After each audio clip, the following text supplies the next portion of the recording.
Hello everyone, आज के इस वीडियो सेशन में हम लोग इंडस्ट्रियल ऑटोमेशन का एमसीक्यू क्वेश्चन देखेंगे। जो मोस्ट इंपोर्टेंट एमसीक्यू क्वेश्चन है उसको करने जा रहे हैं। यूनिट 1 का क्या है, ओवरव्यू ऑफ इंडस्ट्रियल ऑटोमेशन, उसका ये ऑब्जेक्टिव क्वेश्चन है। चलिए हम लोग क्वेश्चन की ओर चलते हैं। पहला क्वेश्चन है ऑटोमेशन मीन्स, ऑटोमेशन का मतलब क्या होता है। ठीक है, ऑटोमेशन मीन्स असिस्टिंग और रिप्लेसिंग ह्यूमंस विथ मशीन्स। ठीक है, ऑटोमेशन नाम से ही क्लियर है, मीन्स ह्यूमन जो काम करता था, ह्यूमन को रिप्लेस करके कौन आ गया, मशीन आ गया। ठीक है ना, ऑटोमेटिक हो गया, ये मैनुअल नहीं है, ऑटोमेशन का बात हो रहा है। तो मशीन आ जाएगा, ह्यूमन को रिप्लेस करके कौन आ जाएगा, मशीन। ठीक है, सही है। वर्कर्स कंट्रोलिंग मशीन, ठीक है, ये कोई बहुत इंपॉर्टेंट नहीं है। इंक्रीज प्रोडक्टिविटी, और ऑटोमेशन से क्या होता है, प्रोडक्टिविटी इंक्रीज कर जाता है। देखते हैं जो आदमी जो है मैन पावर 50 मैन पावर करता है, वो एक जेसीबी जो है सिंगल उस काम को कर लेता है और बहुत कम टाइम में। तो ह्यूमन को जो है मशीन से रिप्लेस कर दिया गया, तो क्या हो जाएगा, वर्कर्स कंट्रोलिंग मशीन। मशीन को भी कंट्रोल वर्कर ही करता है, तो क्या हो जाएगा इसका, ऑल ऑफ द अबव, सभी ऑप्शन इसका क्या है, सही है। सभी ऑप्शन सही है। चलिए क्वेश्चन नंबर 2 की ओर चलते हैं। क्वेश्चन नंबर 2 है कंपेयर टू ह्यूमन मशीन्स। अगर इंसान से कंपेयर किया जाए तो मशीन में क्या होता है। ठीक है, can make more complex decision based on unexpected circumstances. ठीक है, और क्या है, can work in harsher environment, कोई जरूरत नहीं है। मेक फ्यूअर एरर्स, ठीक है, बहुत कम एरर प्रोड्यूस करता है। तो ऑप्शन ए और ऑप्शन सी दोनों सही है, तो इसका आंसर क्या हो जाएगा, डी हो जाएगा। दोनों ऑप्शन सही है। चलिए नेक्स्ट क्वेश्चन की ओर चलते हैं। क्वेश्चन नंबर 3 क्या कह रहा है, when was the first successful industrial robot installed in the general Motors plant in USA. General Motors plant जो कि यूएसए में है, वहां का रहा सबसे पहला जो है सक्सेसफुल इंडस्ट्रियल रोबोट जो है कब आया था, किस ईस्वी में आया था, तो 1961 में आया था सबसे पहले, 1961। ऑप्शन बी हो जाएगा। चलिए अगला क्वेश्चन है question number 4, a robot arm is also known as its robot arm. ठीक है, आर्म जैसे हम लोग का भुजा है ना जी, वैसे ही रोबोट में भी आर्म होता है। तो रोबोट का जो आर्म होता है उसको हम लोग मैनिपुलेटर बोलते हैं। क्या बोलते हैं, मैनिपुलेटर। ऑप्शन सी हो जाएगा, ऑप्शन सी, रोबोट आर्म को मैनिपुलेटर बोला जाता है। क्वेश्चन नंबर 5 है, in an industrial automation process visualization and parameterization is done. कहाँ, किस लेवल में किया जाता है। ठीक है, इंडस्ट्रियल ऑटोमेशन में कह रहा है विजुअलाइजेशन और पैरामीटराइजेशन किया जाता है किस में, तो ये जो है सुपरवाइजर लेवल में, सुपरवाइजरी लेवल में किया जाता है। ऑप्शन ए हो जाएगा, 5 का ए हो जाएगा, सुपरवाइजरी लेवल। क्वेश्चन नंबर 6 की ओर चलते हैं। क्वेश्चन नंबर 6 क्या कह रहा है, in an industrial automation process sensors and actuators are use as.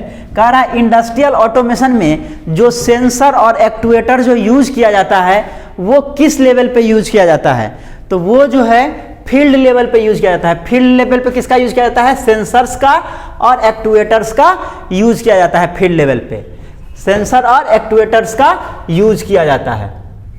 चलिए अगले क्वेश्चन की ओर चलते हैं। क्वेश्चन नंबर 7 क्या कह रहा है, flexible automation in manufacturing allow for. Flexible automation जो है मैन्युफैक्चरिंग में अलाउ किया जाता है किसके लिए, quick and inexpensive product changes. ठीक है, आसानी से प्रोडक्ट का चेंज हो जाए, और इनएक्सपेंसिव मीन सस्ता, कम दामों में आसानी से प्रोडक्ट को एक प्रोडक्ट से दूसरे प्रोडक्ट में चेंज कर सकते हैं हम लोग, इसीलिए फ्लेक्सिबल ऑटोमेशन का यूज किया जाता है। 7 का ए हो जाएगा, 7 का ए। चलिए नेक्स्ट क्वेश्चन की ओर चलते हैं। क्वेश्चन नंबर 8 क्या कह रहा है, supervisory level in an industrial automation is. Supervisory level कौन सा है, तो सुपरवाइजरी लेवल जो होता है वो टॉप लेवल का होता है। ठीक है, इंडस्ट्रियल ऑटोमेशन में जो सुपरवाइजरी लेवल होता है वो किस तरह का है, तो टॉप लेवल का है, टॉप लेवल का। ऑप्शन सी हो जाएगा, 8 का सी हो जाएगा। नेक्स्ट क्वेश्चन की ओर चलते हैं। क्वेश्चन नंबर 9 क्या कह रहा है, क्वेश्चन नंबर 9 है, 4 basic elements are required for an automated machine tool or production process, they are input interface, memory, output. कह रहा है 4 एलिमेंट्स जो है रिक्वायर्ड होता है ऑटोमेटेड मशीन टूल में या प्रोडक्शन प्रोसेस में। वो 4 टूल क्या क्या है? तो पहला है इनपुट इंटरफेस, दूसरा है मेमोरी, तीसरा है आउटपुट और चौथा क्या होता है? तो लॉजिक का यूज किया जाता है। चौथा हो गया लॉजिक का यूज किया जाता है। चलिए नेक्स्ट क्वेश्चन की ओर चलते हैं। क्वेश्चन नंबर 10 क्या कह रहा है? Levels of industrial automation are.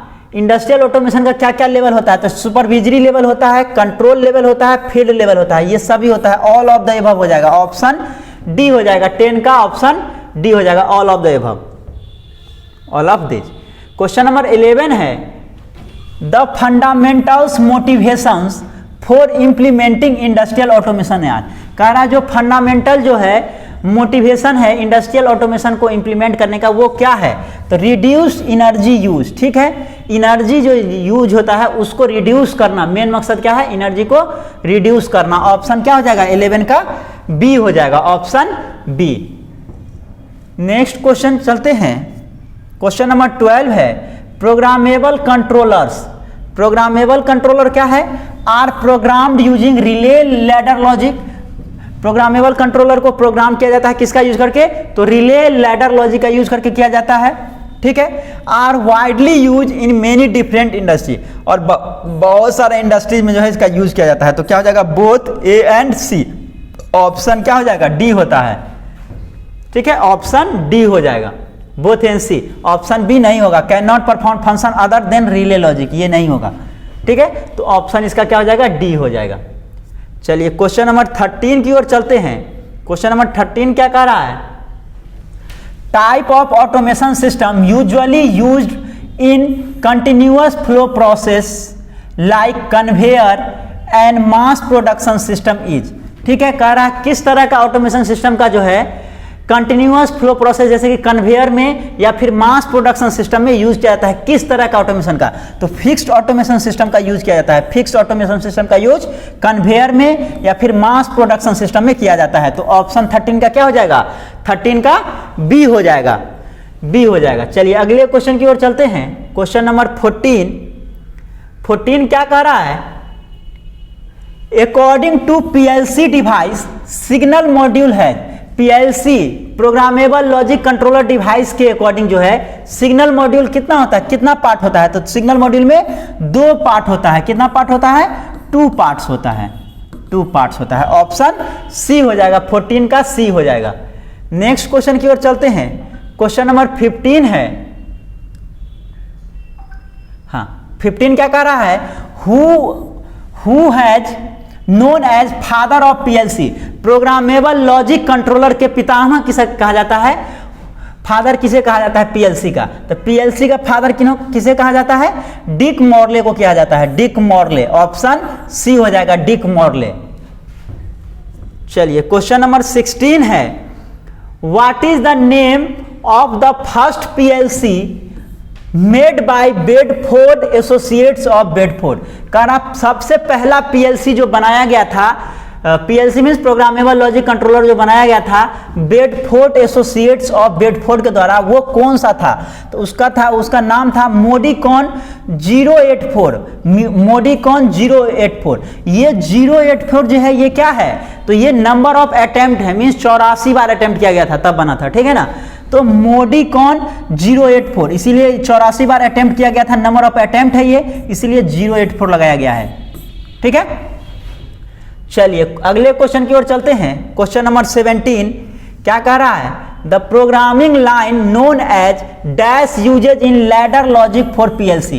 Programming line जो यूज किया जाता है लैडर लॉजिक में पीएलसी के, उसको क्या बोला जाता है? तो उसको रंग बोलते हैं, रंग। प्रोग्रामिंग लाइन जो यूज करते हैं उसको रंग बोला जाता है, रंग। कौन सा ऑप्शन हो जाएगा? ऑप्शन बी हो जाएगा 17 का। नेक्स्ट क्वेश्चन की ओर चलते हैं। क्वेश्चन नंबर 18 है एब्रीविएट एसएफसी। एसएफसी का फुल फॉर्म क्या होता है? Sequential function chart. Sequential function chart. Option कौन सा हो जाएगा? ऑप्शन ए हो जाएगा 18 का। नेक्स्ट क्वेश्चन की ओर चलते हैं। क्वेश्चन नंबर 19 है what do you mean by NO.